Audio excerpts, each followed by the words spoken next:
Let's settle for details of all of these stories. Now, a circuit court in Accra has granted bail to the husband of one of the lactating mothers standing trial in the alleged stolen money belonging to former Sanitation and Water Resources Minister Cecilia Abena Dapa. He was accused of dishonestly receiving money to buy a house at Kokro Bite here in Accra. This follows the conclusion of investigations on him by the state prosecutors. Richard Kojo Nyako reports from the court. 7 accused persons, including Patience Botre and Sarah J., who've been accused of stealing money, more than $1 million and other items from Madam Cecilia Dapa's matrimonial home, turned up in court today. Madam Cecilia Dapa's lawyer was in court to watch brief for her. Apart from Patience Botre and Sarah J., who've been accused of stealing the money, the others have been accused of dishonestly receiving the various sums of money. The state told the court they had concluded investigations with respect to A6, the husband of one of the lactating mothers who is been accused of dishonestly receiving money from the alleged stolen monies from the matrimonial home of Madam Cecilia Dapa.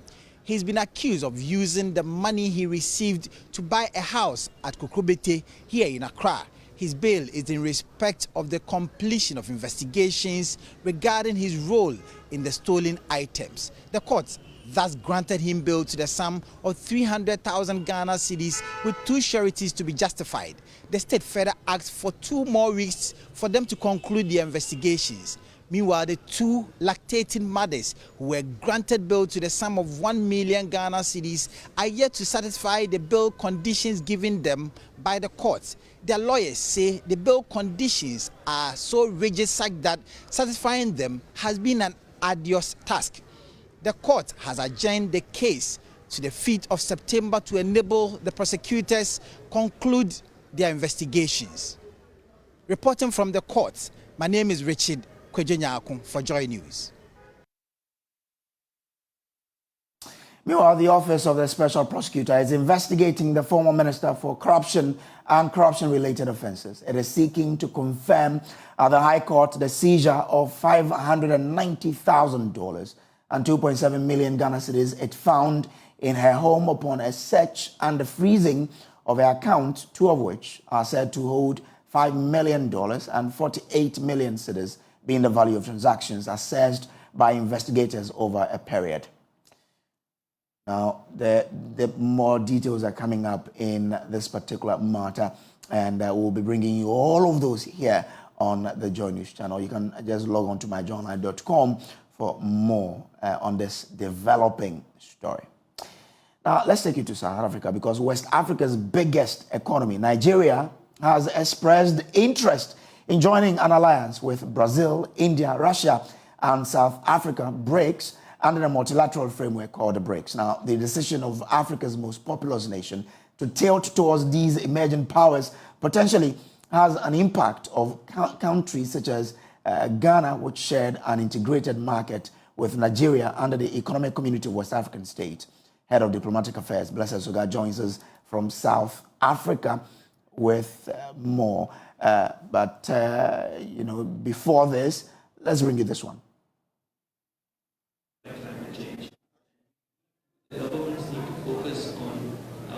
Well, so the 15th BRICS Summit is underway here in Johannesburg, South Africa. We know that the plan by the multilateral framework is to reach out to Africa, and that's why South Africa is providing that strategic platform to the rest of the continent to connect with this framework that accounts for 40% of the world's population. Over 26% of global trade is handled by BRICS, raising concerns as to why the rest of Africa is not plugged in to this network of a wide-reaching market, which includes China. Well, I need to point out that the Chinese President Xi Jinping is in South Africa, arrived last night ahead of the summit, which is underway and is about to officially open later today. But we must also point out that there is indication that we're getting some sources tell us that some 20 other nations are willing to be a part of this framework, which means that more countries are likely to join the BRICS framework after the conference wraps up in Johannesburg. But what we also know and what concerns the West Africa sub-region is that the sub-region's biggest economy, Nigeria, has decided to officially join BRICS. That's a big deal, knowing that that's Africa's most populous country with a population of over 200 million people. That means that when Nigeria is officially accepted to join BRICS, their market will expand and they would go way over 40% in terms of accounting for the world population. It's the reason for which some experts are of the view that this is the time for other African countries to join the framework. But there's also issues relating to geopolitics, which is also coming out strongly about what the implications will be for emerging economies, knowing that the trade arrangements between these bigger countries, Brazil, Russia, India and China, has not been balanced. Most of these economies are way bigger, and the fear is that they may swallow up the emerging economies. But whatever the case may be, the indication we're getting from the likes of Nigeria is that they would want to be a part of this framework so they could take advantage of the wider market that the likes of China, India, Russia and Brazil are presenting to them. So we're awaiting what the final decision will be. After that formal decision at the end of the 2 or 3 day summit, we will know the fate of Nigeria. But Nigeria's decision to join BRICS has a possible impact or implication for countries such as Ghana. The fact that Ghana, first of all, is one of the key players in the West Africa sub-region, and we also have one of our major trading partners being China.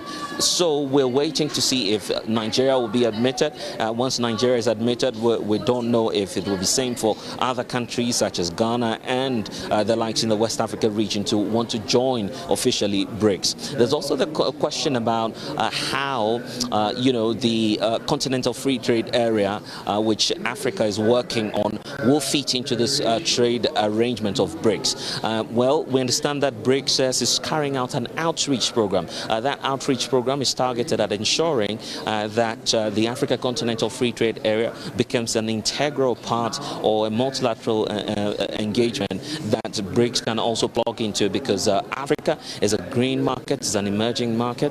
For many of these countries in Asia, particularly China, they see this as a bigger opportunity to work more closely with Africa. So these are some of the issues that are likely to feature here as the summit takes off.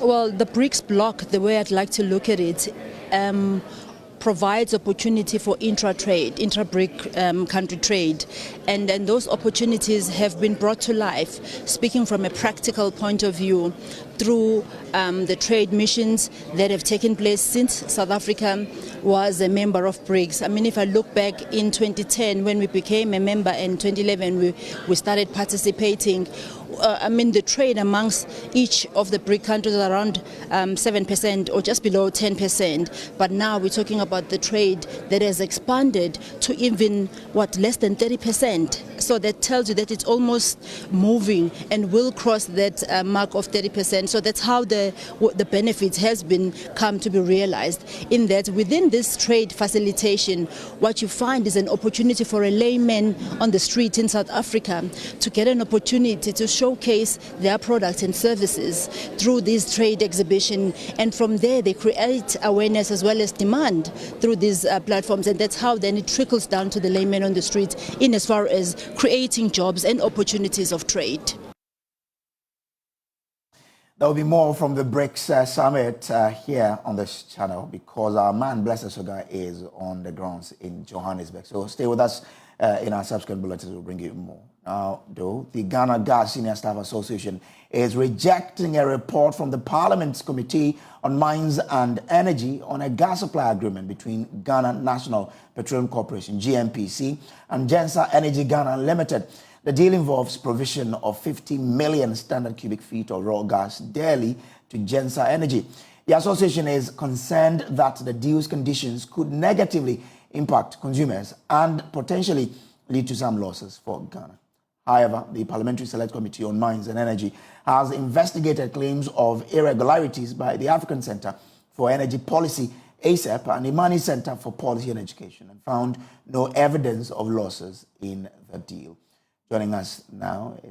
We'll be getting into details, but let's bring you the thought of the minority, because the members on the Mines and Energy Committee is dissociating itself from the report, indicating that the findings do not reflect the views of the members. John Janapo is ranking member on the Mines and Energy Committee.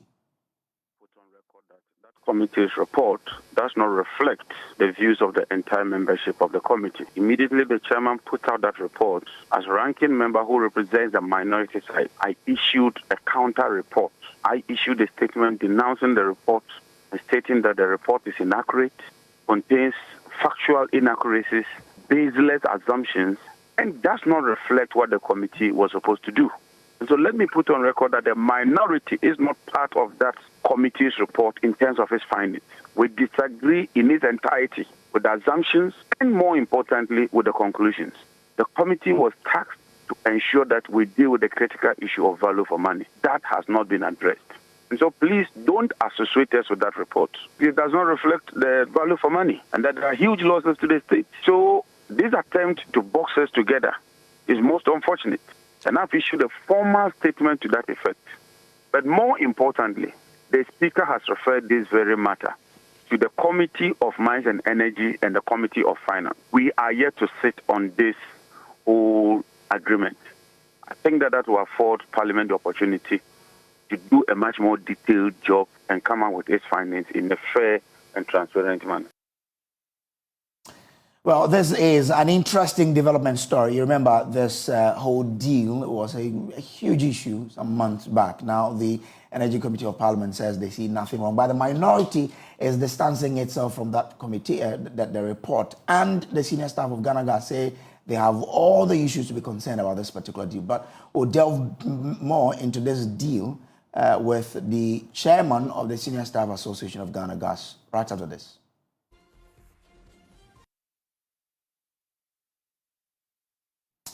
Welcome back from the break. Now let's talk education, because the Ministry of Education has asked the Ghana Tertiary Education Council to order the accountant and the accountant general not to effect payment of teachers in training colleges for the month of August.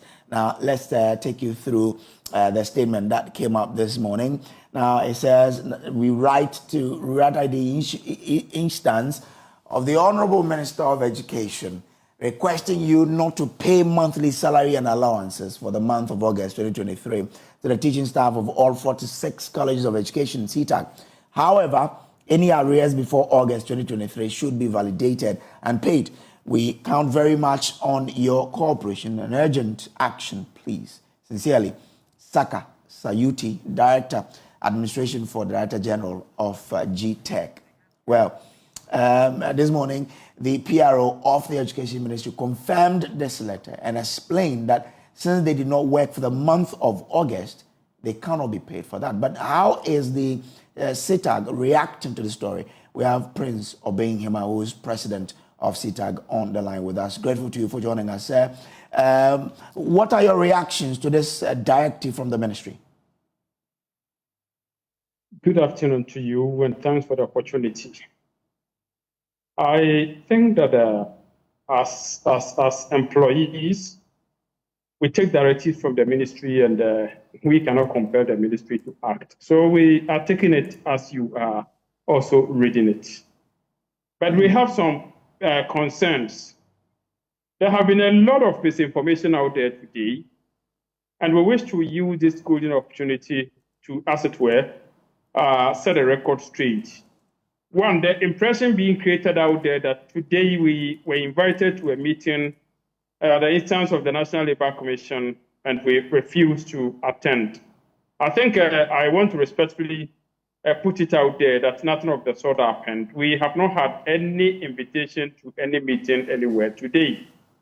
As far as the National Labour Commission is concerned, we appeared before them on Wednesday last week, and we are expecting next to appear before them, that is on the 30th of this month.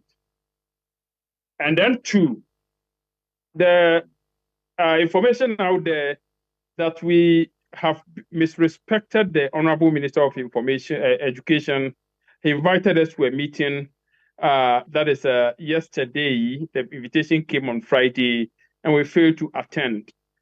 We also want to set the record straight. We have taken steps to even write to the minister today. I think going through all of these things, we believe in the fact that a strike will be over. The ministry would need the tutors. The tutors would also need the ministry. There is a need for us to work to maintain a perfect relationship, working relationship at that, so that there will be that congenial, environment. We're invited on Friday by the Honorable Minister through a letter, and we were asked to come for the meeting yesterday at 8 a.m.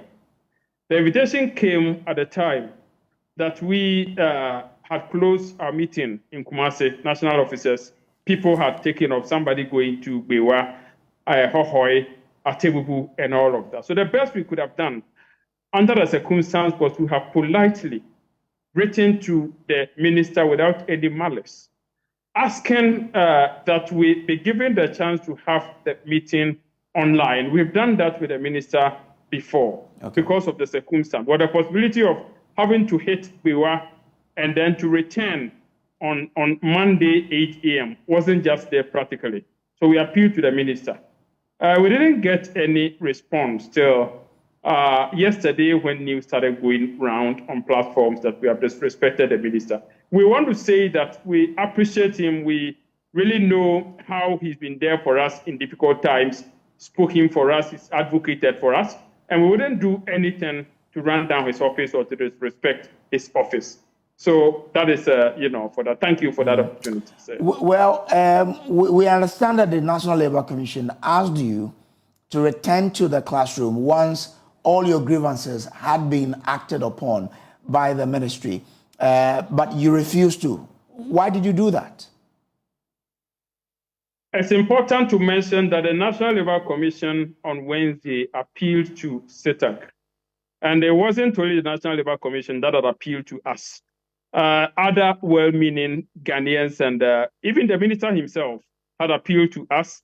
Other people on the other political divide. I remember Clementa Park, Honorable, and all the other people had even appealed to us to a call of the action. And we had been consistent. If there is anything that SETA could be credited for in this whole struggle, it's consistency in our line of delivery, and the fact that we have always adopted a bottom-up approach. That's why we've always been able to whip our people in line up to this point. So in all of these things, we told them that we needed to touch base with our people, consult with them, so that we'll send the appeal to them. And we've been in the process from Wednesday up to date. And rather, we haven't slept. We've been touching base with the structures, practices, colleges, the local level, the zonal level, the national council level, the what have you. And we were almost at the point of finishing this whole consultations when this thing came up. And that has been the practice. All our people we've been engaging with the Employment and Labor Relations Ministry, the Ministry of Education, the National Labor, they know how our system works, and we also always explain to them. So we're in the process of doing that when this thing suddenly came. The explanation we had this morning was to the effect that, you told the employer that you weren't going to call off your strike. And that's why the employer had to also mandate the Accountant General to say that do not pay them for the month of August. We do not want to sound like because there is an issue of validation, we are revising our notes and we are saying something different. I think you people out there who have been referees of the conversation will credit us once again for consistency. We had said that the issue was before the National Labour Commission. The National Labour Commission had indeed asked the government to do A, B, C, D, and not until those things had been done, we weren't going to budge. That was where the minister appealed to us, the National Labour Commission appealed to us, that on the strength of what they were doing, we had to, and we said that we needed to touch base with our people, which is natural with every union. Talk of NAT, NAGRAT, UTAC, TUTAC. We go for discussions, even directives, not appeals are given, orders are given, we are given time, space to be able to, as it were, consult with our people. We need to give the people on whose path we ride as leaders that respect by consulting with them and then taking their views. So at the end of the day, if we have to comply, collectively, we can all comply and then go ahead. And that was exactly what we had been doing, sir.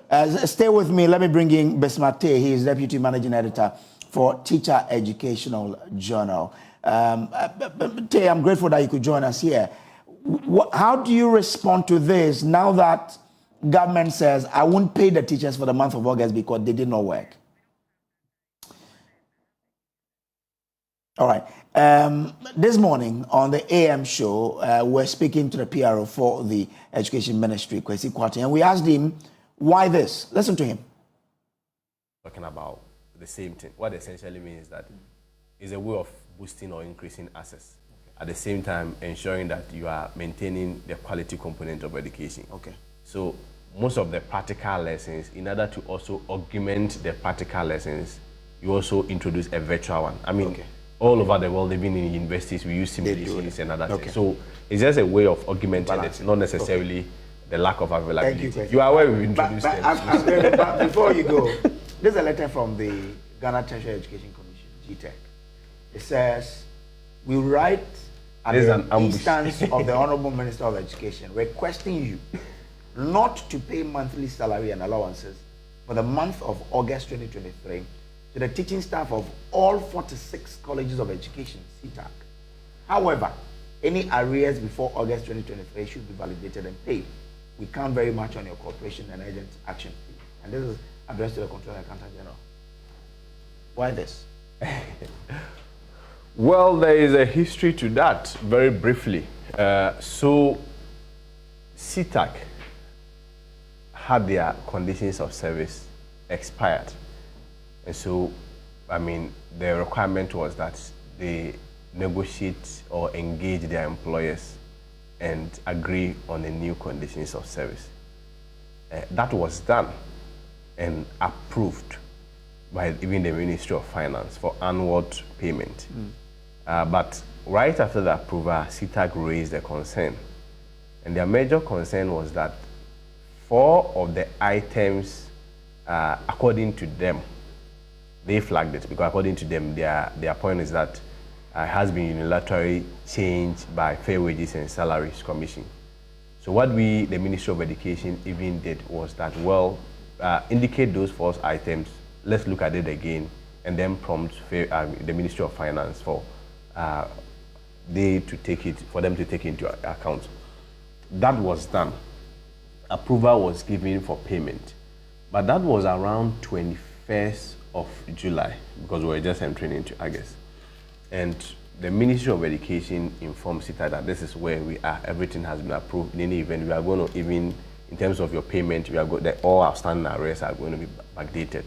And so you can then go to work, because all the concerns that you were looking for has finally been resolved. Because what Controller told Ministry of Education is that if indeed they want to effect the payment as at just last July, it was not going to be possible. What essentially means is that they will have to sacrifice the entire payment structure for all civil servants in Ghana, maybe at the altar of the 2,000 CTAC students, CTAC employees that we may want to factor. So it was resolved that I guess they make the payment. And of course, the payment was going to take into account all outstanding arrears or our outstanding negotiations. CTAC said no. So what Ministry of Education is saying is that, well, in the month of August, you did not go to work. You did not work. Even against the National Labour Commission telling you that since all you are looking for has been agreed upon and has actually been approved and payment is scheduled for next month, you have to go to work. CTAC said no. But I mean, you know that CTAC, just like most of these colleges of education, is just like an industrial hub. You work to produce output and then we use that money to pay you. If you do not go to work, the fundamental question that we have to ask ourselves is that, where do we get monies to pay you? So that is Kwesi Kwarteng there. Now, Mr. Hima, you listened to him. He stated that, they agreed to your demand and said, go back to the classroom. But you did not go. Was he wrong or was he not factual there? Inaccurate. Factually inaccurate. Oh, it's factually inaccurate? Sure. Okay. One, the fact that we are not paid at the end of the month by the students we turn out and the product we also bring out, as we thought to create that impression, we produce service, and our teachers, long-term effects.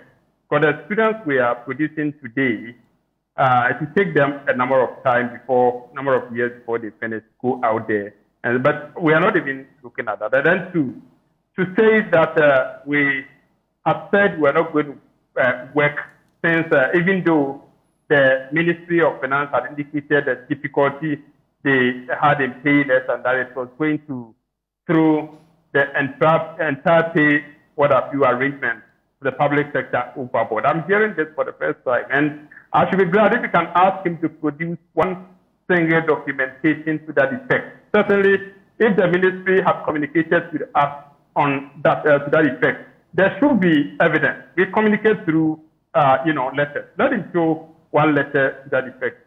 Mr. Pate is my brother and friend. I know that there are issues, and I appreciate that it's working as PRO of the ministry. But let us, at this critical time, put things out there to reflect the reality of the ground. We are all not happy about where we are at the moment.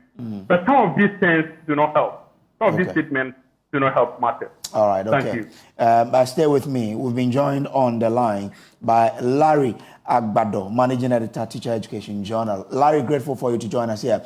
Is this a point where you were expecting that this matter will get to?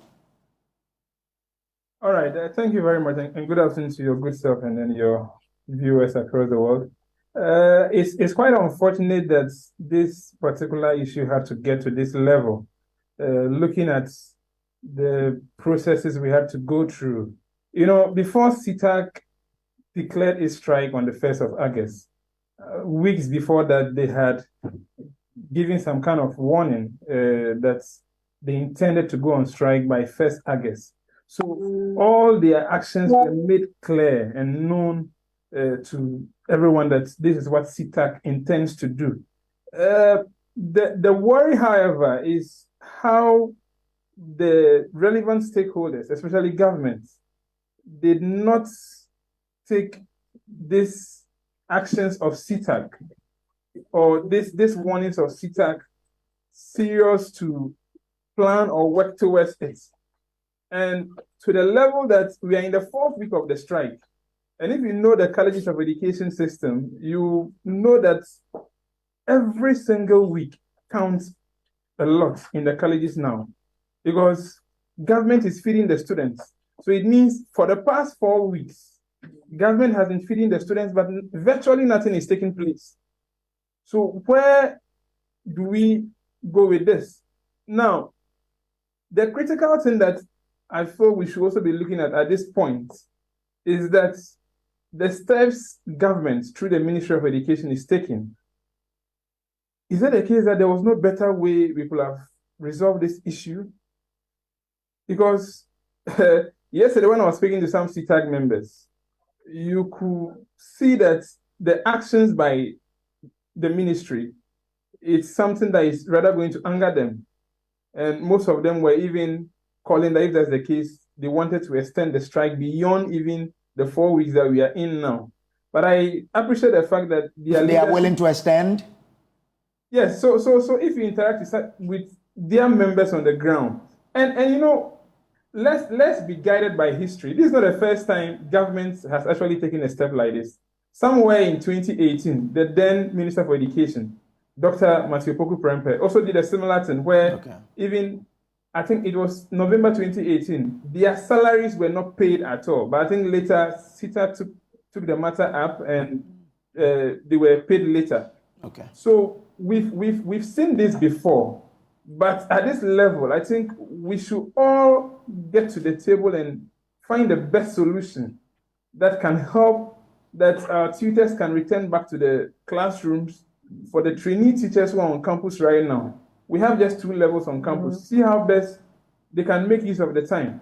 Okay. 4 weeks on campus doing nothing and government is feeding them is complete waste of time. Okay. All right. So government says I won't pay you for the month of August. From your knowledge of the educational sector, how do you think both parties can resolve this matter amicably? What should happen now? I think from my observation, government through the Ministry of Education, that is the Minister of Education, has in the past few weeks made attempts to meet the leadership of CTAC, I think on 2 different attempts or so. But on all these attempts, I think CTAC also had a case that the timings for the meetings were not favorable for them. I think this is the time the 2 parties actually have to put whatever differences that exist between them aside and then meet to see how best this situation can be resolved as soon as. The earlier we resolve this issue, the better for our colleges of education.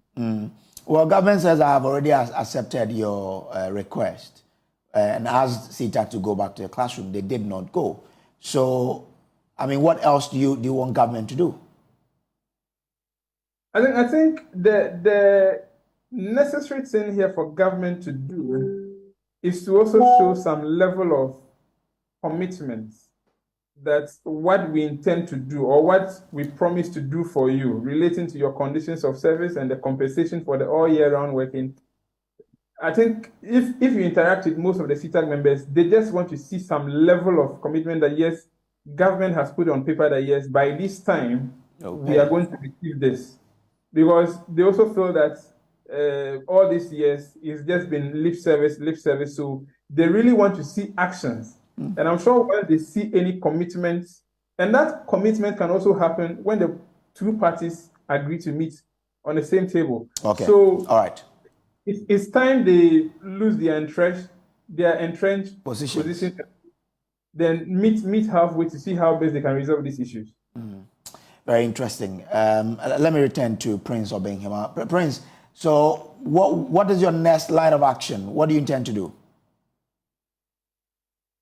Yeah, we will appear before the National Labour Commission, and the Commission has the right to make decisions. Remember, the last time we appeared before the Commission made a passionate appeal to us, appeal to our members to call off the action because they had started a process of resolving the matters. And this is something we've been doing. Larry is just talking about, we've kept him informed of every step on the way where we have been doing the things.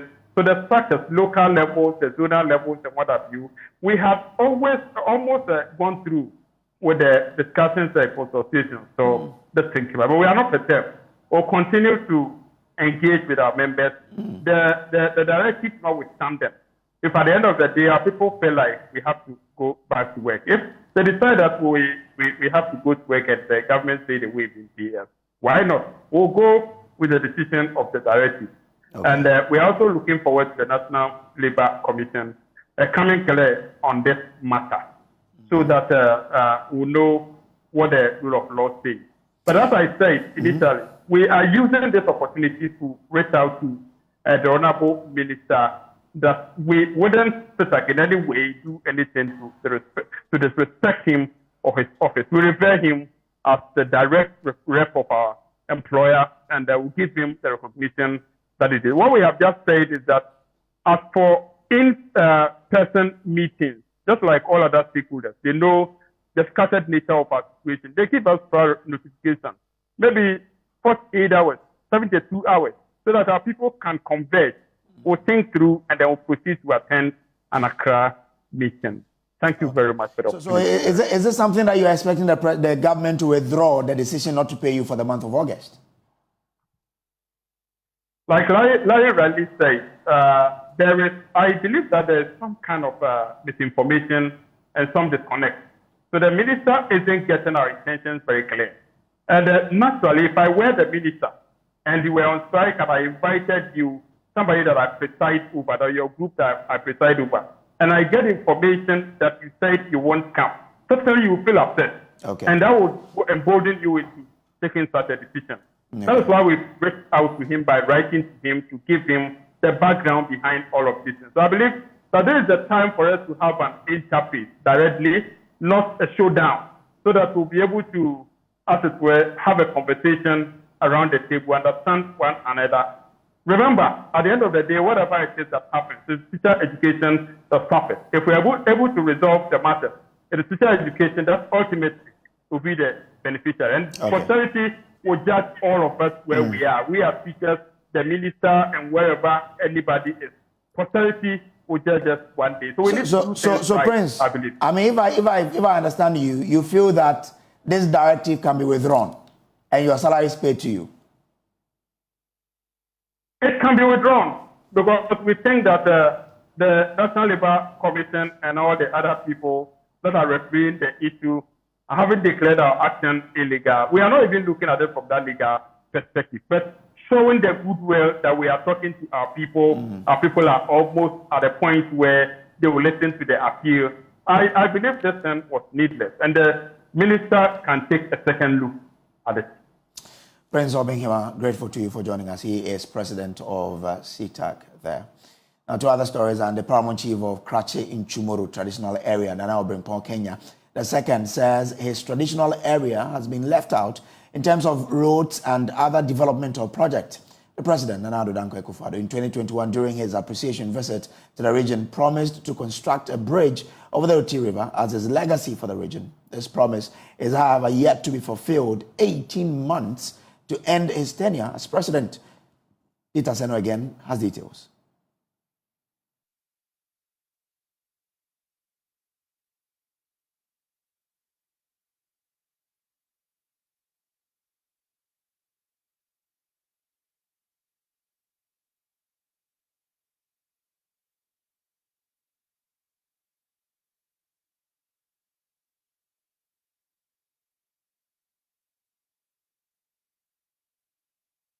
The road network in Krachi-Nchomoro district is nothing to write home about. I have traversed the district for 3 days from Borai to Chinderi, Chinderi to Boafre, Boafre to Bejamsi, and the value is the same. Only Chinderi to Bejamsi has some grading and gravel works done recently. Residents say they feel isolated and neglected in their own country. They want the roads in the area fixed before the political season starts. What we want to say to the government today, we want the government to mark our ways. This day, we, the people of Wafre, and then the adjoining communities are saying, no road, no voting. No street lights, no voting. And then whoever will come for campaigning, if he has not fixed such a thing, okay, he can come, we are ready. We are not prepared for war, but we will chase you out of our town. And then if you have any food item to be sent to the market, except the tricycles, all we are telling government is that if they feel we are part of Ghana, they should come and fix the roads for us. We do not have problem with our MP. If he has the means, he would fix this road. This road has never seen any grading. Since the NDC time, now the MPP is almost leaving power.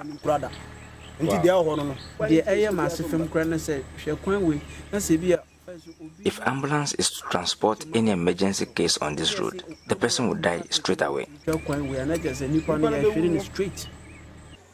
The paramount chief for Krachi-Nchomoro traditional area, Nana Obrimpon Kanya II, has added his voice to the calls by his people to get the roads in the area fixed. Our roads are very terrible. The Nchomoro area is neglected.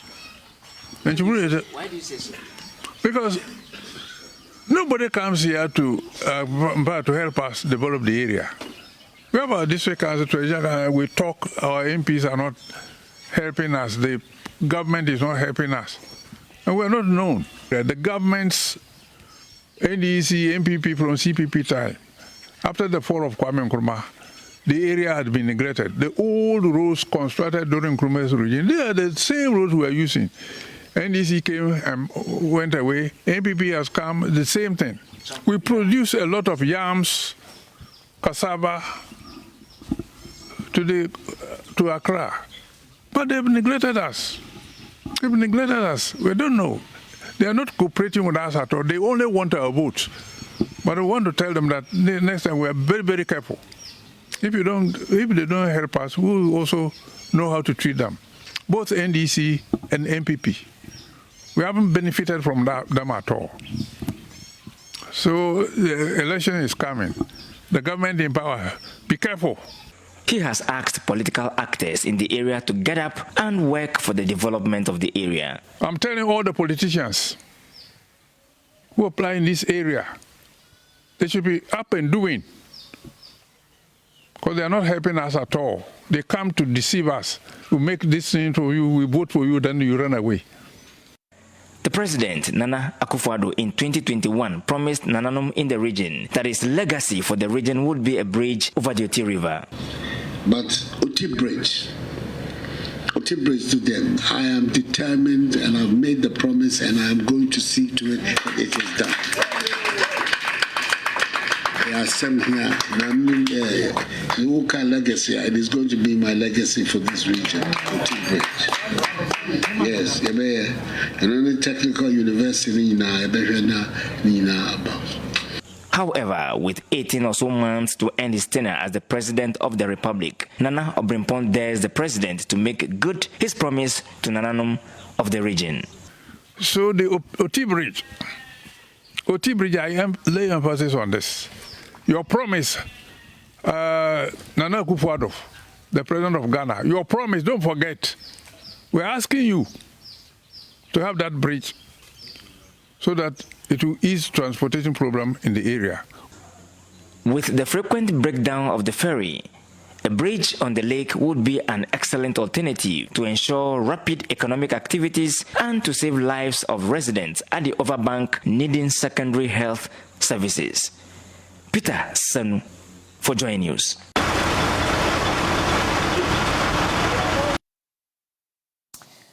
Now to other stories. The President, Akufo-Addo, says European countries involved in the transatlantic slave trade must offer a formal apology to the entire African continent for crimes and damages caused to the image, culture, character, and psychology of its people. The President, delivering the keynote address at the Global Convening for the Restitution of African Heritage organized by the Open Society Foundation in Accra, said calls must be intensified for the repatriation and restitution of cultural properties taken forcefully.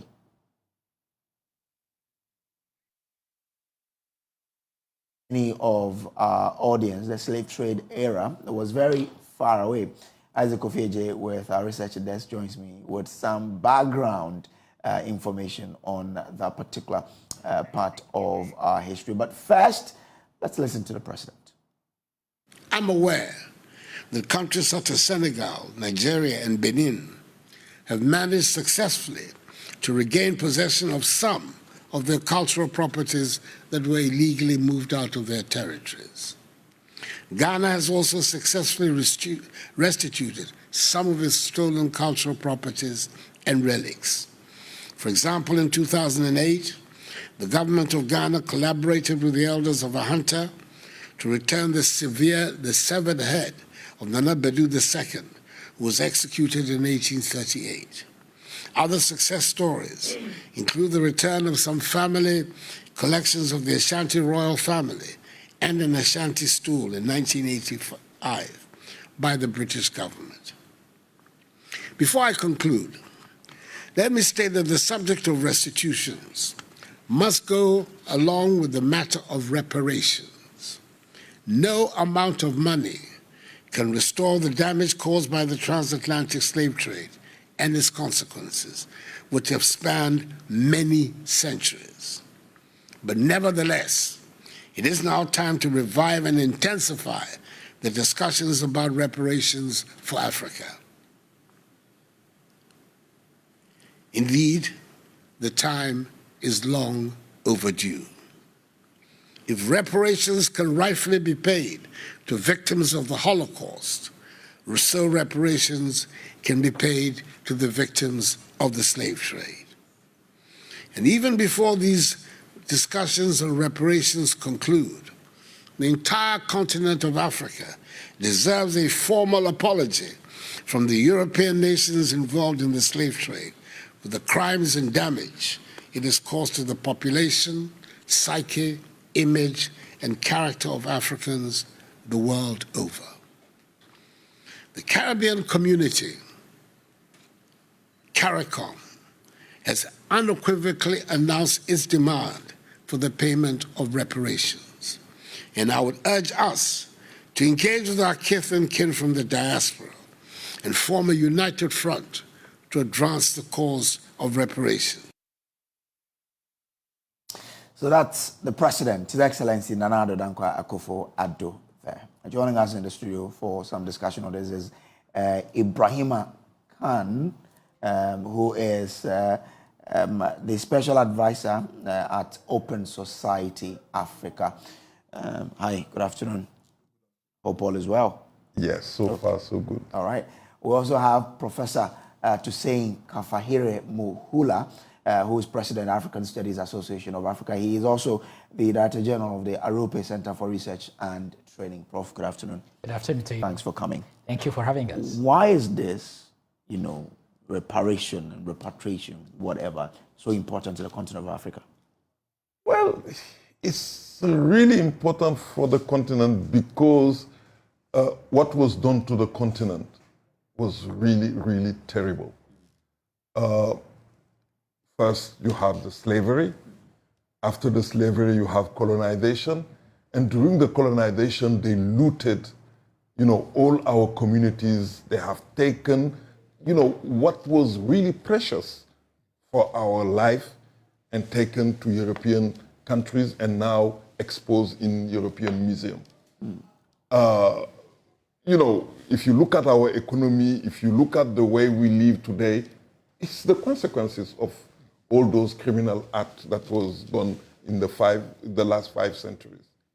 So now there is in Africa, and elsewhere in for example, in the Caribbean, in what we call the diaspora, there is, a development of kind of consciousness about Africa. We should not continue to accept what happened to us. We've seen in other situations, what happened to the Jews during the Holocaust. The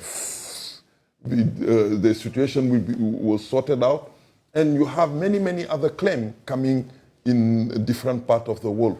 Why not Africans? And why not, for example, to start with the restitution of our heritage resources? I'm not saying artifacts only, it's the heritage resources. There are many, many other things that they have taken from us violently. Okay. And now we need those things to be back on our continent because we need them, for the development of our economy, for the studies in our universities, for many, many things. So the time has come for Africans to really start thinking about seriously, methodologically, about all those things. And it's about general reparation, which take different from restitution is one of them. Okay. Restitution of our artifact, restitution of our heritage resources. And if that is done, the new generation of Africans will have in their hands many, many tools that they can use to transform their society. Okay. Prof, what must be the approach? Because from where I come from, and the President mentioned, in Ahanta, our chief was beheaded so many years ago, and he was taken to Netherlands for over 100 years. The head was kept in a jar. In 2008, when they were bringing it, it was only the head that was brought. That's why I'm asking for what should be the approach that the African continent would take in demanding these things. Well, maybe I can build on what Ibrahim has just said and respond to that question by saying actually it takes what we're doing now. First of all, Africans across the continent are coming together, to begin to address these issues as from a Pan-African perspective. So it is creating a new awareness, as Ibrahima was saying, but also Africans are reappropriating themselves, I would say, the narratives, the discourse about this. And so what it will take is to say what is it that African really wants, and not what the West wants to make Africans believe they need, right? So that shift in narrative, in rhetoric, in discourse, making is already something that is galvanizing, strengthening, I would say, that Pan-African consciousness and reminding us that, yeah, we can be masters not only in reinterpreting our past, but also in rebuilding, you know, the Africa we want. I mean, creating, imagining the new possible futures that we can you know, and that's what you say. I think, you know, my country where I come from, the Democratic Republic of Congo, has lived through a very pathetic, you know, restitution of a tooth of Prime Minister Emery Patrice Lumumba, which represent nothing, you know, even in terms of symbolism, because once you kill a leader of that stature, you know, you are disrupting completely the history. Ibrahima was talking about development. So how do you begin to restore, to repair, to pay back, in fact, you know, the history that you took off track and led it to the kind of underdevelopment that we know today. So all of these are the questions that Africans need to come together, sit around the table, and define the kind of perspectives that we want and the demands that we want to put on the table. But now it looks like individual countries are asking of the European countries, do this, do that. From what you're saying, it means that we have to go in a unit. The continent has to do that. But how do we do it? Well, we've started very well. The AU convened meetings for African experts on heritage resources, and they came up with a common African position, the restitution of heritage resources. You know, one of the main difficulties for this restitution is the fact that when these objects were looted, they were looted when there was no Ghana, there was no Nigeria, there was no Senegal, there was no... so they were looted in the continent, in African continent. So these heritage resources belong to the continent, first. Two, they are now in museums. In Africa, these objects were not in a museum. It was in palaces, it was in places that for worshipping and all other stuff. So we need to take them back and to put them in those places. But it's for us to determine how this thing needs to be done. So we have to talk to the communities, we have to talk to NGOs, to, you know, even the traders, because if these artifacts come back, you won't believe it, but it will change many, many things. Our perception of ourselves, the way we deal with issues, the way we construct, the way we build houses, the way we do many, many things. So that only require a lot of thinking on our side on how to do it. That was particularly the purpose of the African the common African position on restitution. Two, you have to negotiate. 55 African countries needs to negotiate together with the European countries. You know, each country has its own approach of things. In Germany, it's not even the federal government that deal with the issues, the landers. In Belgium, in France, it's directly the state. In the UK, it's not even the state, it's a foundation that runs the British Library. So in all those different approaches, you need a common approach from African countries. And we have already that. Now, the next step is how do we, where are these artifacts? Because many of them are in museums, but some of them were also looted by individuals and militaries and others kept in their house. So we need to identify all of them. And there is a lot of work to be done by our academics, by many people going through those. And you know, sometimes what is exposed in the museum is just less than what is underground in the basement and other stuff. All this needs to be done. So if we have all those information, now the conversation will start. Can begin. I was asking that especially because, you know, recently when the Asantehene was in Britain, he took advantage to meet with the Library Board of the UK to discuss how to repatriate the artifact of the Asante Kingdom back here. So now we're looking at not just the Asantes, not just Ahantes, not just the Fantes, or not just Ghana, but we're looking at the whole of the continent as a whole, you know. So there's a lot of work to be done. But this conversation we're having, a lot of us young people didn't live in those periods. So let's try to get young people to appreciate what we're talking about. I've been joined on Zoom by research and data analyst Kofi Ajay to tell us more, to bring us background to this whole discussion. Kofi, what have we gathered on the background of all of this discussion on repatriation and reparation of African culture and artifacts? Right, great. So if you can hear me, the transatlantic slave trade is one of the, in fact, the largest human force movement in history, for instance. It spanned between the 16th to 19th century, where close to 12 to 15 million Africans were actually enslaved, and primarily they're carried to either the European countries or in Africa. And then I actually have data, and I want to share with you. If you look at the 12 to 15 million people who were taken across, Europe and America as slaves, there's a data that shows that if you look at these people, about 24.3% of them were taken in war, 40.3% of them were kidnapped or seized, and we also have 19.4% of them were sold or triggered by a relative or friend. And if you look at 16% of them went through judicial process.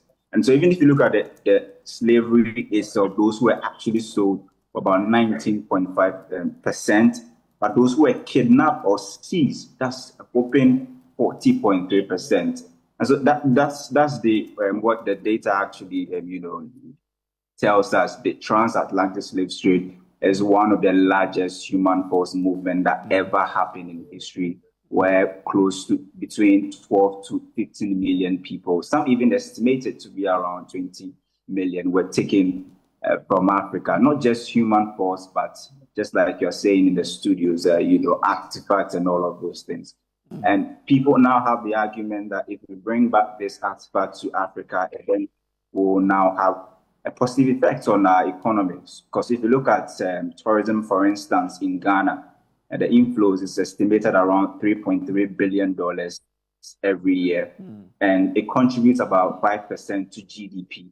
And so if we have all of these things in our, our museums and all of those things, then it's going to help our economy, for instance. Just like when we just did renovation of the Nkrumah Memorial Park, you see the number of people that throng the place to look at the place, and it's actually boosted tourism, where even just the beyond return and the year of return that we did, an estimated number of close to 1.1 million people came from Europe and across the world just to come to Ghana to experience the history. And so, the argument has been made, things that were taken from Africa must come back. Because if you quantify the human resource that was taken out and then also the artifacts, it's huge and very significant, Grace. Interesting. So it means that we're talking about a whole lot more than just artifact here. We're even looking at the people who were shipped. Can we even talk about that? Can it be part of the engagement that, look, you took away about 20 million of our people, and they helped to build your economies? But you know what is interesting? It's not just what happened. At that time, I think it's more than 20 million. An academic from the University of UCLA in California said it's about 78 million people who were transported over the 500 years. It's not just about that. It's also to make the parallel between what happened at that time and the problem we are having today with migration. What moral the Europeans have today to stop Africans going to Europe? Which moral? And that's their country. Did they ask us to go to the Caribbean or to America? Your colleague told us how they were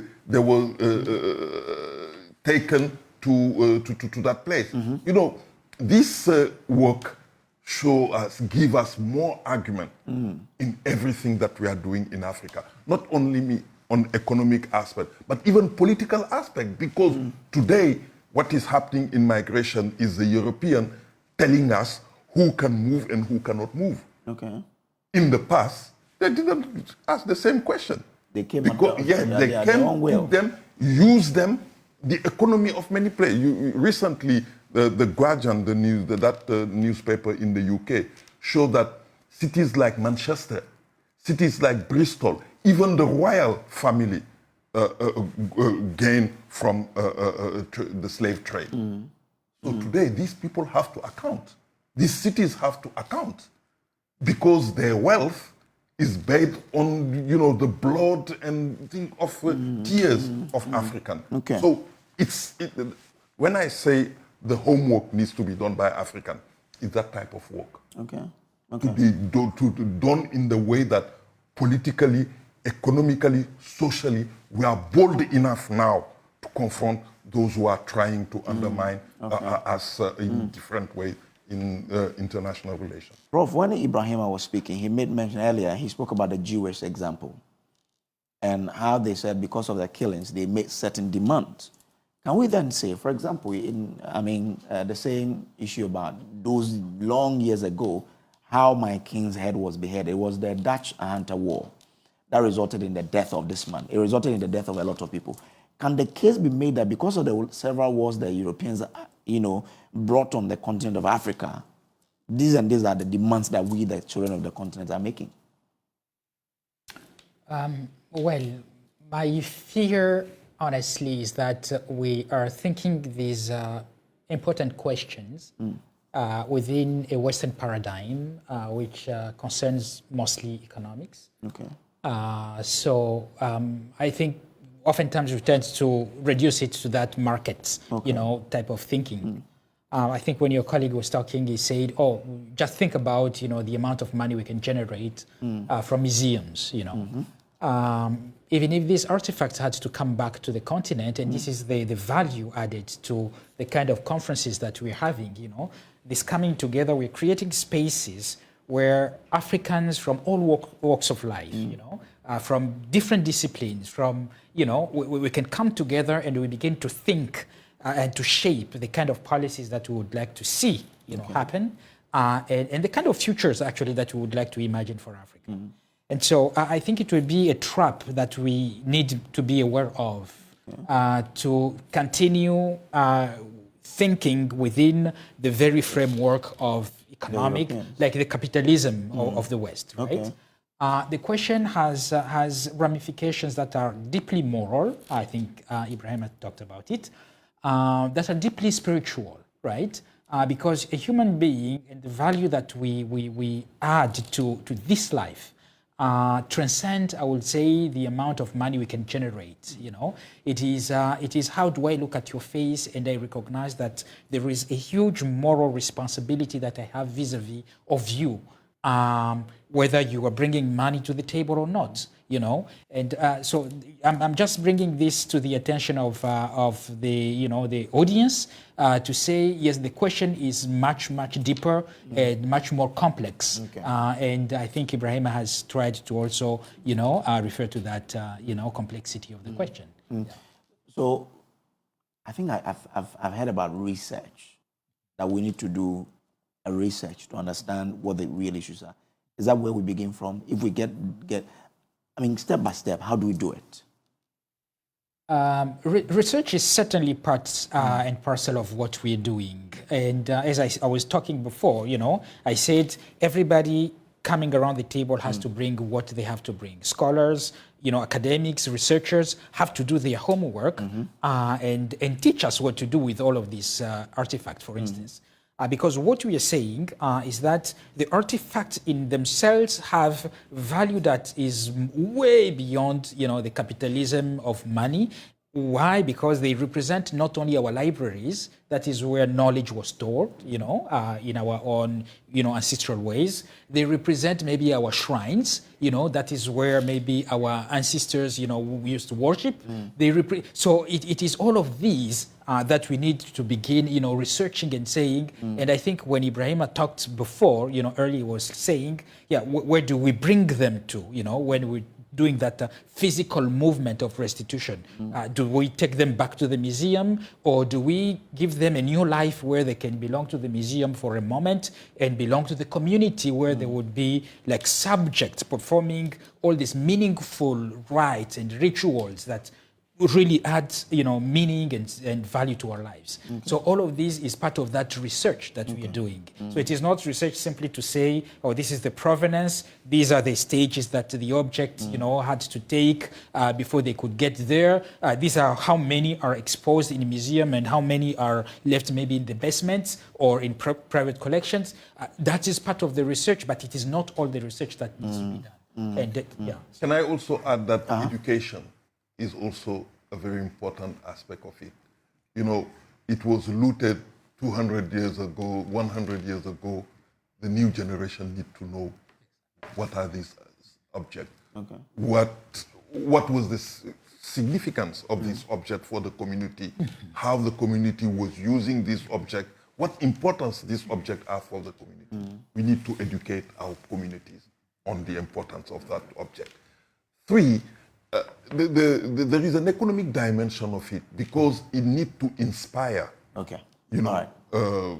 Different economic actors, architects, those tailors, all of those people who really, when they watch these artifacts, they will learn a lot. They will use a lot from them. So that's the 3rd one.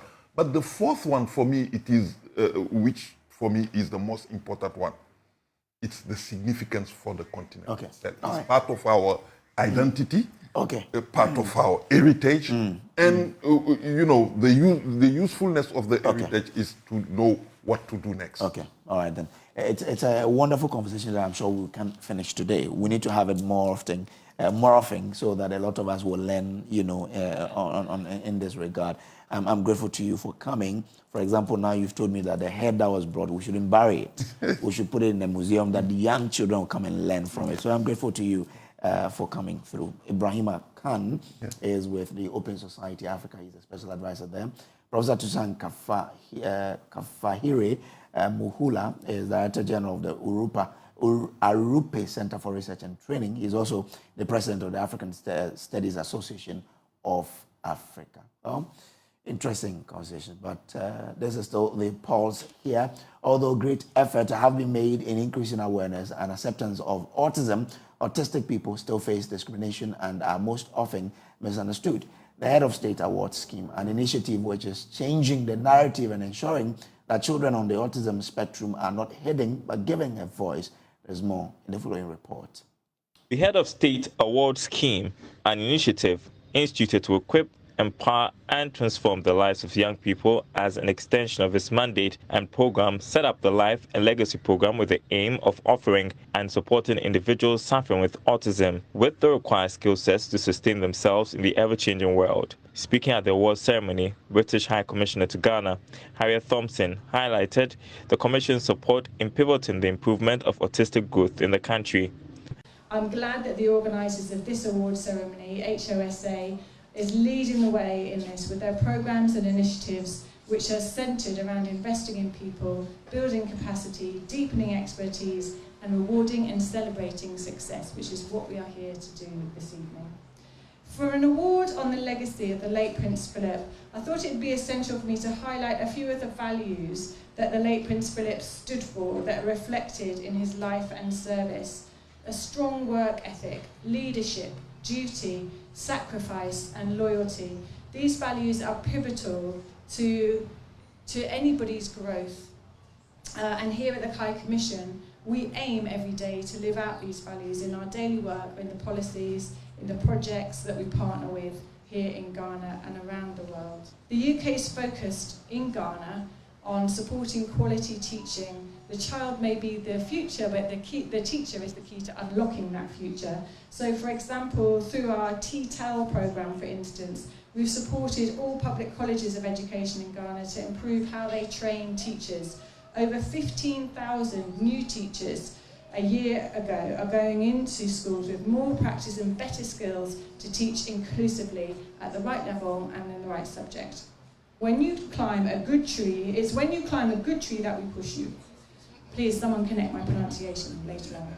And for us here at the British High Commission, we're committed to continue to supporting you on this journey. I'd encourage all of you to pay it forward. Share what you've learned, share your experiences on the programme with the people around you, with the people that you get to interact with this evening. Encourage the next cohort of young leaders to take part in this programme in the years to come. Mustafa Yusuf, Minister of Youth and Sports, commended the organization for taking such an initiative to help children with autism. He assured of the government's continued support in aiding autistic children. Differently able captures the essence of our collective journey. It reminds us that each individual, regardless of their circumstances, possesses unique abilities and potential awaiting to be unveiled. The resonance of this theme is not just a reminder, but a powerful declaration that champions the cause of inclusivity and recognizes the boundless reservoir of talents within every young one. As the Minister for Youth and Sports, I embrace the opportunity to stand alongside those who passionately champion youth development.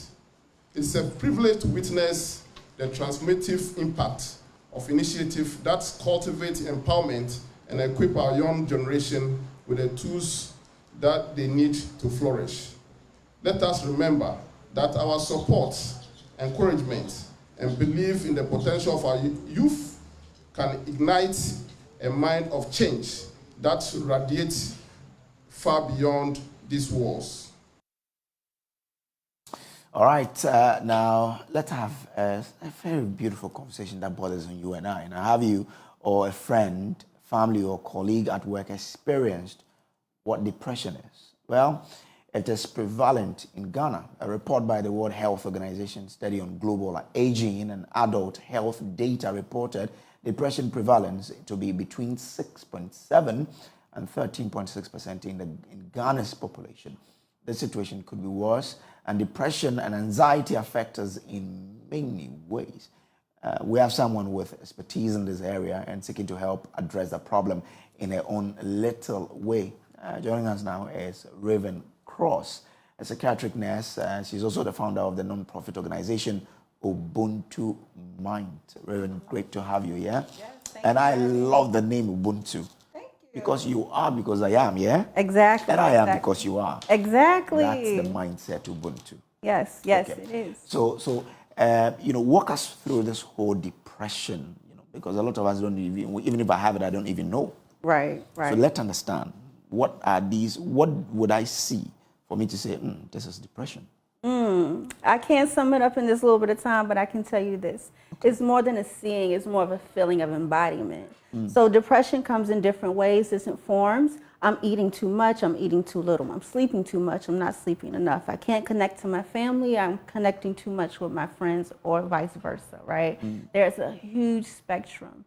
And so with that being said, we want to destigmatize what it looks like and focus on what it feels like. So if I'm doing something more than my usual, yes. If I'm doing something less than my usual, yes, that's depression? Not so quite clean cut, right? Okay. Again, let's use the word spectrum. If you, let's say you are noticing that you are going days and days without sleeping, right? And you are going days and days without connecting to your family. And these days have turned into weeks. And these weeks have turned to you feeling down and you can't even concentrate on your way to work, right? It's impacting the way you even function. Then yes, you may have depression. Okay. Or you may have anxiety. It's a tricky scale. How do we get there? How do we get there? Again, these answers are so spectrum wide because we are multidimensional beings. And so just how you could not sum up who you are in one sentence, I cannot do the same in this diagnosis. Okay. So how do you get there is anything. A lot of us are carrying trauma that have been passed down from our mothers, from our parents. A lot of us have trauma that has been given to us through the forms of our history. So we have got there through a place of lacking maybe understanding of how to take care of ourselves, how to read your body and understand, I'm not right. We've been taught to be silent about things that we should be loud Open about. Okay. Exactly. I better ask you right now, how are you? You're going to say, I'm good. I'm good. I'm fine. Maybe I'm not fine. No. Money matter is the one I cannot tell you. Exactly. But I say, oh, I'm fine. Exactly. So are these part of the reasons? Not being open about the issues. Exactly. That's where Ubuntu minds come in. Okay. Yes. So what are the impacts then? I mean, once I'm not able to come out, I'm depressed, but I'm not able to come out. How does it impact society, for example? Oh, it impacts society in a great way because now you have a culture and a community of people who are shut down. They're not present. I don't know how to show up for you so you can show up for your family because you have not communicated with me. And so now we have created this whole existence of just existing instead of living. So I hope that makes sense. Is it not because we say, well, I don't have to poke my nose into your issues that much, and that's why everybody is reserved in a way? I think, again, about taking away the stigma, right? And not so much you're poking your nose into my business, but you genuinely care for me. If I had a cold and a cough right now, would you say, how's that cold? How's that cough? Let me take you to the doctor. It's the same thing. So what is Ubuntu Minds doing to deal with the issue? I'm glad you asked. So Ubuntu Minds is dealing with the situation by partnering with Nisa Place organization here in Ghana, specifically Accra. And that is an organization that helps to bring unity to the community, to allow resources that we can have counselors, coaches, people who are well-versed in how to approach and heal anxiety, depression, and post-trauma. So I mean, in Ghana, what is it that you're doing? In Ghana right now, I'm feet on the ground because this is actually Ubuntu's third visit to Ghana, yes. Okay. Because we do not want to come into a space and tell you how to heal. Okay. That's none of my business.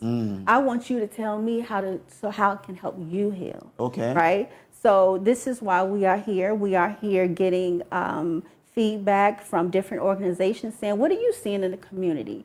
We've seen and heard a lot of anxiety. We've seen and heard a lot of depression. But this is what it takes, feet on the ground, not sitting behind a computer and saying, this is what you should do for Ghana. So this is why we're here. So it's more of trying to understand the issues, yes, to determine what sort of solution needs to be applied. Exactly. Okay. Exactly. And so far, what have you found? We have found that when you break it down and take away the my nose is in your business and genuinely ask the question, how are you today? How can I help you today? What has been plaguing you for some time? We are finding that people are really, really wrestling with a decreased sleep because they are trying to worry about how their children are going to eat. They don't have time to sleep. Their minds are constantly going. We're finding out that there's an underlying anxiety because guess what? Prices of things are increasing and I have to keep it moving. Right? I have no time to take care of myself and sit with my feelings and go and be quiet. And so this is what we're learning, that anxiety and depression are rearing its head just from life stressors. Money matters. And only, not even just money, I will say this. This is also, a lot of us haven't been taught to take care of ourselves. We don't know how to soothe and how to decompress and how to say, yes, I am depressed and this is how I want to deal with it. So it's a problem of how the society has been designed. Yes. Because we're not trained in way to come out. Yes. How do we break that then? You break that down with resources.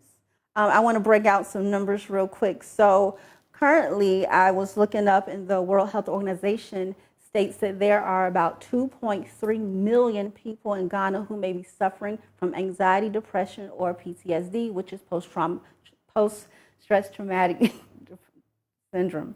Anyway, so with that being said, to that 2.3 million, there are only 2% who have help, who get resources. There are approximately 39 psychiatric professionals in the country of Ghana.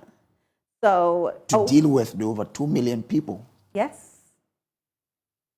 Did it tell you why it is so? I mean, why we have only 39? lacking resources. Mental health is very new kind of a thing, right? Back in the day, you probably were gone mad, and people are like, oh, don't worry about that person. They're just mad.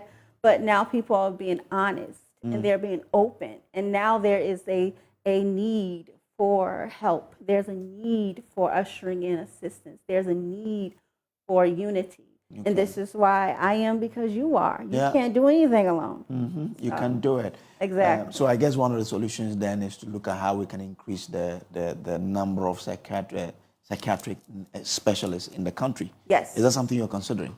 Yes, very much so. This is one of the major goals of Ubuntu Minds, is to bring more and more resources. And in the very near future, we would like to even teach people how to counsel and how to show up for family members who may be suffering from anxiety or depression. Yeah, I'd love to stay with you here and have a lot of chat on this, because this is quite, I mean, this is relatable. Yes. Because we have a lot of people going through it. Yes. And especially the take on the fact that society is built in a way that children cannot open. It is not even children. Right. Adults cannot open up on our issues. Right. Because they feel that when they open up to you, you go and tell another person that you see, this guy is going through this issue. Exactly. And that's why they're not able to, open up. Exactly. So how do we even cure that? That when I tell you my issue, you're going to tell another person, probably I don't want the person to hear, but you will. So how do we cure that? How do we get to change society in such a way that I can trust that when I tell you that this is my issue, I believe that it will stay within us. Right. We have to give ourselves grace. And what that looks like, even if you know my business, do I care? Because I have much grace for myself and I have much grace for you as someone who probably needed to say whatever you need to say. Also, we need to allow safe spaces for people to just be. And I think that's important. We need to allow more and more spaces for people to just be. And you will be surprised. A lot of people will actually just be. They'll be so consumed with healing themselves that they will probably forget what you have told them. So. All right, then. Great to have had you here. Nice. I hope that anytime you come to Ghana, pass by and let's have this conversation. I will. Thank you. Right. Okay, grateful. Thanks for coming through. So this is, the conversation we've had about depression and what it means to all of us in Ghana. Thanks to you, Raven Cross. She is a psychiatric nurse and the founder of Ubuntu Minds. Well, the whole of next month has been dedicated to literacy under the code name. We have a code name for that, and it's Carnival Literacy Month. It starts from the 1st to the 29th of September 2023. And in Ghana, BRICS is leading activities for the celebration. They are here to share with us what that means and what you can do to expect or to benefit from the launch, which is on September 1. More of that coming up next after the break. Now, welcome back from the break. The whole of next month has been dedicated to literacy under the code name Carnival Literacy Month. It starts from the 1st of September to the 29th of same month. And in Ghana, BRICS is leading activities for the celebration. They are here to share with us what to expect ahead of the launch on September 1. I have with me Adjoa Mirekua, who is Mirekua Mpoma. She's Brands and Comms Senior Associate at BRICS, and Anyele Perby, founder of BRICS. Hi. Good afternoon to you, ladies. Good afternoon. And welcome. Thank you. Okay, so let's talk about literacy. Why is it so important that we should even focus on having a month dedicated to it? A very good question, and thank you very much for the opportunity to be here. So literacy, the ability to read and write, understand what is being read, is a very important skill. In fact, it's a foundation to all other kinds of learning in school. By the age of 10, most children have learned how to read, so that from that age, they can read to learn. If you are not able to read very well and understand what you read by age 10, it's very likely that school will be a struggle, to be a chore, it will be very difficult. And so a whole month dedicated to literacy is important to bring awareness of the importance of literacy in children growing up and how it will help them succeed. Unfortunately, there's a very high level of illiteracy in our public basic school system. But also illiteracy? Illiteracy, the inability of children to read and understand what they read. And so Literacy Month, the goal is to actually encourage society, to encourage children, but also everyone to read and enjoy reading so that we can succeed in the future. So, who is PEBI-CABS, or what is PEBI-CABS, and what do you do? Okay. So PEBI-CABS, we offer a fun, evidence-based, cost-effective literacy program that empowers children to succeed through becoming very good readers. And so we typically partner private schools to get this done. But this year, since Accra has been chosen as UNESCO's World Book Capital, we have branched out to engage not just private schools, but public schools and the whole of society to bring the fun to reading. Because if we are able to change society's mindset when it comes to reading, where reading is no longer a chore or a bore or a punishment, but actually something that is fun and leads to success, we will definitely have a better society. Okay, Adjoa. Yeah, could you? What is this carnival about? I mean, when you say carnival, yeah. We're talking about reading or literacy, and then we bring in carnival. Carnival is to chill. Oh, okay, so it's the chilling aspect of reading. Actually, carnival is a coined word from the English word carnival. Okay. So the carne in Ga means to read. So when it comes to carnival, it means reading fanfare. So it's a one-year fun social campaign. Actually, PEBI-CABS is an official partner of the UNESCO Accra World Book Capital 2023. So that is our one-year the reading campaign, our one-year project that we are also having full of activities. We go to public schools, private schools to promote literacy, to inculcate the habits of reading in peoples in the schools, society at large, because reading is not just for school-growing kids. It's for everybody, it's for society. To be successful in life and to be able to achieve something better for yourself, you should be able to read, write, and understand even what you read. So we are starting from our babies in the school, that's the children in the school.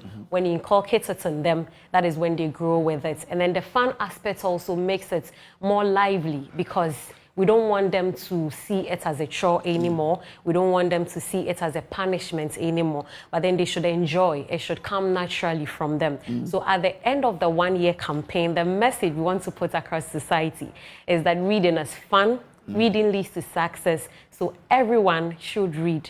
So we had the launch on May 11th at Alpha Beta School, and from there we've moved to different schools, both private and public schools. Our last and our first public school currently at the moment was the Dansuman B cluster of schools. So we've had experience at the CAPS, or the children, in public schools, and then both in private schools as well. So Anyele, I mean, you guys are mesmerizing me. If say I'm a parent and I want my kids to come, how do I take advantage? Very good question. So there are many ways to connect with PEBI-CABS on our social media handles, PEBI-CABS on Facebook, on Twitter, on LinkedIn, on Instagram. And when you connect with us, we can therefore, bring you to be part of the carnival. Private schools and public schools are also connecting with us because we are taking the carnival bus from school to school, from region to region. But region to region? Yes, we will definitely get from region to region. Yes, okay. Yes. But the next month will be particularly interesting because right in Accra Central, we are going to have a very wonderful activity at Tema Station. We are going to engage the whole of society there. So that will be one way in which parents can connect with us. We'll be setting up a digital library station right in the middle of downtown Accra, or Accra Central, so to speak, at Tema Station, where we can engage people from all walks of life, not just children, but the kayaye, the market women, the taxi drivers, trotro drivers, the bankers, and so on and so forth. And so it's something which any school that wants to be part of this, you're inviting schools to come over as well to engage in the fun fair of reading. Reach out to us, and we'll be happy to connect with them over this. Very interesting. Can I even come there to read a book? Yes, we'll be looking forward to seeing you there. Yes. And read a book. Yes. It's something like a readathon. Yeah. Exactly. You can read a book and come and do perhaps a competition between some media stations would be nice. Yeah, it won't be bad. It won't be bad. Yes. Yeah. All right, interesting. So the goal of the next month is to get more people to read. Yes. Is that it? Yes. It's to get more people to also appreciate that reading doesn't have to be boring. And reading doesn't have to be the thing you only do to pass exams, but you can actually read and have fun while reading, and reading leads to success. Oh, reading leads to success. Yes. How does that happen?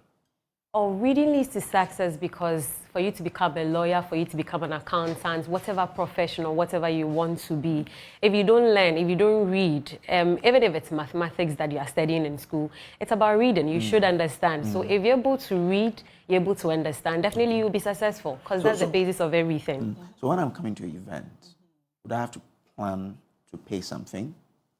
No, not at all. Not at all. Yeah. So these are free events? These are free events. These are free events. The carnivals at Tema Station from the 1st to the 29th. You just walk in and you can come read. We are partnering with corporate institutions to have some prizes and giveaways. And so once you come there, you enjoy your reading session. And if you read well and you get some points because you pass some quizzes, you may win some giveaways. So that is free. But at the end of the month, we are having a grand celebration called the Celebration of Champions, big fanfare at Ifasaradan Park. And that is to celebrate our topmost readers for the month. So to do that's one, there's a small entry fee, to cover the costs. But apart from that, it's going to be fun. And those who read the most will be those who enjoy the most at that fanfare. Is it open to all of us? All of us. Oh. Yes. So once more, we'll be seeing you there. I want to be in competition with someone in here. Yes. I'll bring the person in, me and him. We'll be looking forward to that. See. All right. Your final words before we wrap up this conversation. Let me start with you, Adjoa. Okay, so with the Literacy Month actually that we are going to have, it's going to be stationed actually at the forecourts of the AMA. So from the launch, which is on the 1st of September, it's open to all and sundry, not just those in and around Accra Central. It's open for everybody to come and experience the fun that comes with reading. Come and read, come and learn, come and meet celebrities that you've been longing to meet and all that. It's going to be fun. It's a 1-month program or campaign. So we'll be there from the 1st to the 29th. So we are entreating everybody to come there and join us. Okay, interesting. Hi, Anyele. I want to say a big thank you to Multimedia for being such a strong and strategic media partner and always promoting reading and supporting us to do so. I'm grateful that Multimedia will be covering us in the month of September as we bring the joy and fun to reading. And also are grateful to corporate entities who want to come alongside us as we want to do this for free to encourage people to read. It definitely is not going to be at no cost to us. So we need to partner with other institutions as well. So any institution that has got literacy or SDG 4 or education as one of their CSRs, we are looking forward to partner with them to make this a reality for society. Then you need to partner me to take this to Hunter West, where I'm from, to get a lot of the people there to read. We are taking notes. We have 3 things that we're coming to ask you for now. No problem at all. Let's go. So that young people that will learn how to love to read. That is the vision. All right. So that's Anyele Perby. She is founder of Perby Caps, and Adjoa Mirekua Ampuma, brand and communications senior associate with Perby Caps there. Thank you. Thank you so much. And on that note, we wrap up this edition of The Pulse on the Joy News channel. Sorry that we couldn't bring you the conversation on with the Ghana Gas senior staff members chairman, but we'll promise to bring you that tomorrow on the edition of The Pulse. But we'll leave in the hands of the LTS team. My name is Samuel Kojo Brace. Thanks so much for being a part of it. On behalf of the team, do enjoy the rest of the show.